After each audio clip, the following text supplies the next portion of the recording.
कैसे हैं आप लोग। मैं श्वेता दीक्षित आज आपको हातिम के दूसरे सवाल का दूसरा भाग सुनाऊंगी। जिस पहले भाग में हमने सुना था कि हातिम दूसरे सवाल का जवाब लेने के लिए जाता है तो उसे क्या क्या विपत्तियों का सामना करना पड़ता है। फिर वह लास्ट में देवों के सरदार के पास जाता है और उसकी पत्नी की आंखें ठीक कर देता है। उसके आगे की कहानी हम पढ़ेंगे। सरदार बोला, यह मनुष्य बैधक में चतुर है। बंदा परवर कहाँ तक तारीफ करूं। इसने मेरी पत्नी की बरसों की पीड़ा आंखों की ठीक कर दी है। यह सुनकर बादशाह फिरोकस अति प्रसन्न होकर हातिम से बोला, हे बैद, मेरे पेट में दिन रात दर्द रहता है, तू इसे दूर कर दे। हातिम ने पूछा, जब आप भोजन करते हैं तो आप अकेले होते हैं या कोई और भी आपके साथ होता है। बादशाह ने कहा, भोजन के समय मेरे पास तो बहुत से लोग होते हैं। तब हातिम बोला, आज भोजन के समय मैं भी साथ रहूंगा। तब भोजन का समय हुआ तो बादशाह के साथ अनेक देव चले और साथ में हातिम भी चल दिया। भोजनागार में पहुंचकर सब बैठ गए और सबके सामने भोजन आ गया। हातिम ने बादशाह की थाल में से खीर का कटोरा उठाकर अलग रखकर रुमाल से ढक दिया। थोड़ी देर बाद रुमाल हटाकर बादशाह को दिखाया तो उस कटोरे में सैकड़ों छोटे छोटे कीड़े दिखाई दिए। बादशाह ने इसका कारण पूछा तो हातिम ने विनय से कहा कि वह देवों की दृष्टि का प्रभाव है। बस आज से एकांत में भोजन किया करे। बादशाह ने हातिम की आज्ञा अनुसार कुछ दिन ऐसा ही किया तो धीरे धीरे पीठ का दर्द दूर हो गया। अब तो बादशाह बहुत खुश हुआ और हातिम से कहने लगा, हे नेक मनुष्य, मेरी बेटी बहुत दिनों से बीमार है। यदि तुम उसे अच्छा कर दोगे तो जो मांगोगे वही दूंगा। हातिम बोला, आप मुझे दिखाइए, खुदा ने चाहा तो फायदा हो जाएगा। इतना सुन बादशाह ने हातिम को अपनी बेटी दिखाई। वह अति दुर्बल हो गई थी। हातिम ने थोड़ी देर देखकर कहा, 15 दिन में यह अच्छी भली हो जाएंगी। फिर लगातार 15 दिन तक उसी मोहरे को शरबत में घिस घिस कर पिलाता रहा। अतः कुछ ही दिनों में बादशाह की बेटी पहले की तरह ज्यों की त्यों अच्छी हो गई और उसका सब रोग दूर होता गया। अब तो बादशाह को असीम आनंद हुआ और हातिम से बोला, तूने मेरे साथ बड़ा उपकार किया है। अब तुम जो मांगोगे मैं तुम्हें वही दूंगा। हातिम ने कहा, मैं चाहता हूं कि आपके साथ यहाँ जितने मनुष्य कारागार में पड़ी हैं वह सब छोड़ दिए जाएं और सबको यथा योग्य धन देकर विदा किया जाए। यह सुनकर बादशाह ने देवों को आज्ञा देते हुए कहा, सब मनुष्यों को मेरे बंदी गृह से रिहा कर दो और यथा योग्य धन देकर विदा करो।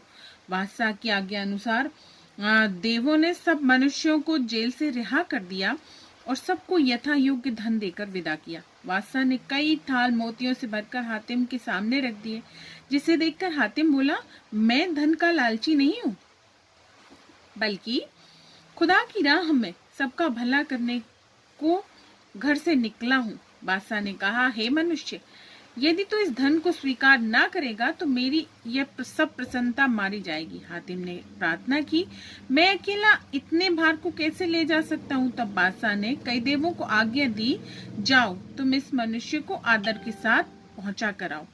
बादशाह की आज्ञा अनुसार सब देव धन सहित हातिम को गुफा के द्वार पर पहुंचाकर लौट आए। उस गुफा के द्वार पर हारिस की बेटी ने कई जासूस हातिम के लिए बैठा रखे थे। वह उसे देखते ही भय खाकर भागने लगे। तब हातिम ने उन्हें पुकारा और कहा, डरो नहीं, मैं वही हूँ जो इस गुफा का भेद लेने गया था। इस धन को अपने सिरों पर रखकर ले चलो। फिर उन्होंने ऐसा ही किया। हातिम ने थोड़ा थोड़ा धन उन्हीं लोगों में बांट दिया और सारा धन उस सौदागर के बेटे को दे दिया जिसका विवाह हारिस की बेटी से करना था। सौदागर का वह बेटा हातिम के कदमों में गिरकर उन्हें क्षमा याचना करने लगा। तब हातिम ने उसे समझाया, हे भाई, मेरे पैर नहीं छुओ, उसी को याद करो जिसने तुम्हें और मुझे बनाया है। इसीलिए तुम खुदा को ना भूलो। उसी की कृपा हुई तो तेरा काम शीघ्र ही बन जाएगा। सौदागर के बेटे को समझाकर हातिम हारिस की बेटी के पास गया।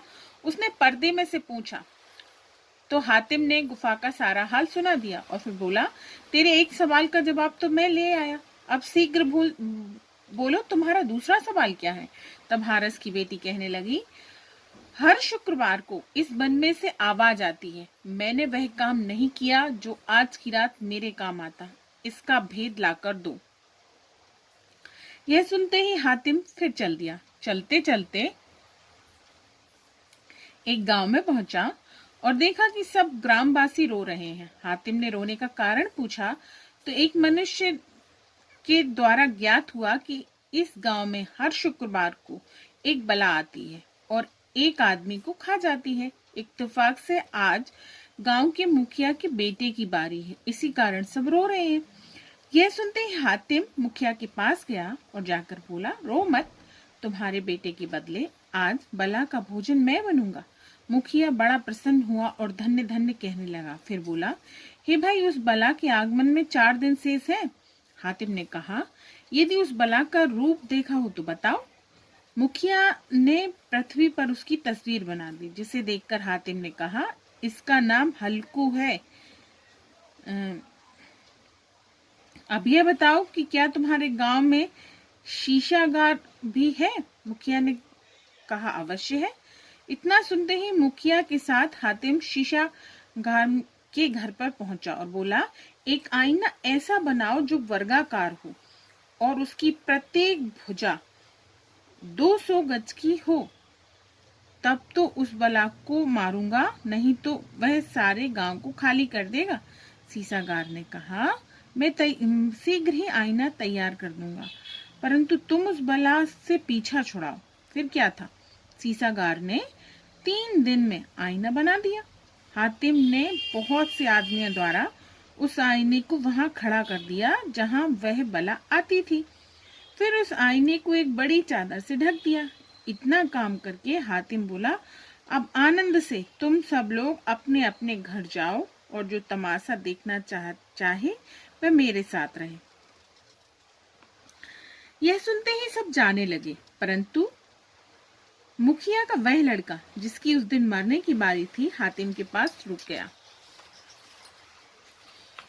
मुखिया ने कहा, अरे बेटे, तेरे लिए ही तो यह सब काम हो रहा है और तू यहीं खड़ा है, चल जल्दी से अपने घर चलें। लड़का बोला, पिताजी कैसी बातें करते हो, इस परदेसी को अकेला छोड़कर मैं कभी नहीं जाऊंगा। जो मेरे पीछे अपनी जान की भी चिंता नहीं करता, तुम जाओ, मैं तो इसी के साथ जीऊंगा और इसी के साथ मरूंगा। लड़के की बात सुनकर मुखिया बड़ा प्रसन्न हुआ और उसे गर्वपूर्वक सीने से लगा लिया।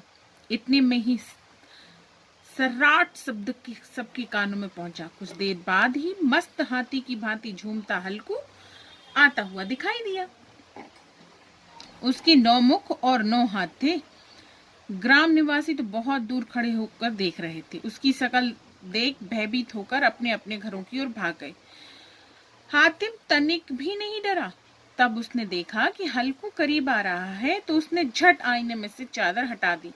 जैसे ही हल्कू ने अपनी भयानक छाया उसमें देखी, उस समय हल्कू को इतना क्रोध आया जिसकी सीमा नहीं रही और गरज गरज कर ऐसी सांसें खींची, अपने आप उसका पेट फटकर पृथ्वी पर गिर पड़ा। वह प्राण पखेरु उड़ गए।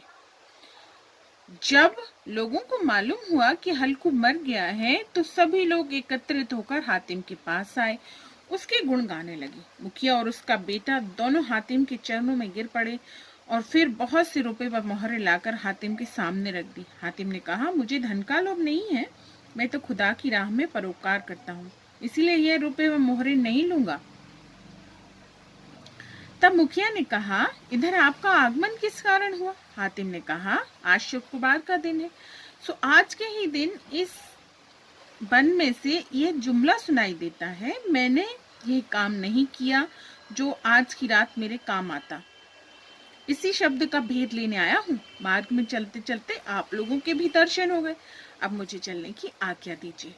इसके आगे का वीडियो मैं आपको अगले वीडियो में सुनाऊंगी। Okay, bye, take care.